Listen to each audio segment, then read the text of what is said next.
கும்பகோணத்தில் அமைந்துள்ள தேன் விநாயகர் கோயில் தனித்துவமான வழிபாட்டு முறைகள் மற்றும் அழகிய கட்டடக்கலையால் பக்தர்களை மிகவும் கவர்ந்தெழுக்கும் ஒரு புனித தலமாகும்.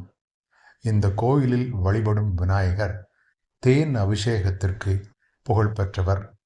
இந்த கோயிலில் மிகவும் பிரபலமான அம்சம் ஆண்டுதோறும் விநாயகர் சதுர்த்தி அன்று நடைபெறும் தேன் அபிஷேகமாகும். இந்த அபிஷேகத்தின் போது விநாயகர் சிலையின் மீது ஏராளமான தேன் ஊற்றப்படும். இந்த தேன் சிலையின் உள்ளே உறிஞ்சப்பட்டு சிலை செம்பவள நிறமாக மாறும் என்பது நம்பிக்கை. இந்த விநாயகர் பிரளய காலத்தில் ஊரை காத்ததாக ஐதீகம். இதனால் இவர் பிரளயம் காத்த விநாயகர் என்றும் அழைக்கப்படுகிறார்.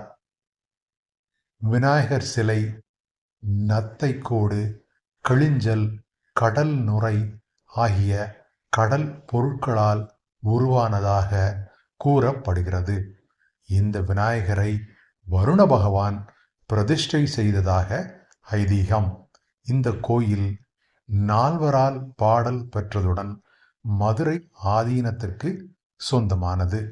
ஏன் தேன் விநாயகரை வழிபட வேண்டும்? தேன் விநாயகரை வழிபடுவதால் நோய்கள் நீங்கி ஆரோக்கியம் கிடைக்கும் என்பது நம்பிக்கை. கல்வி, வேலை, வியாபாரம் போன்றவற்றில் வெற்றி பெற தேன் விநாயகரை வழிபடுவது நல்லது.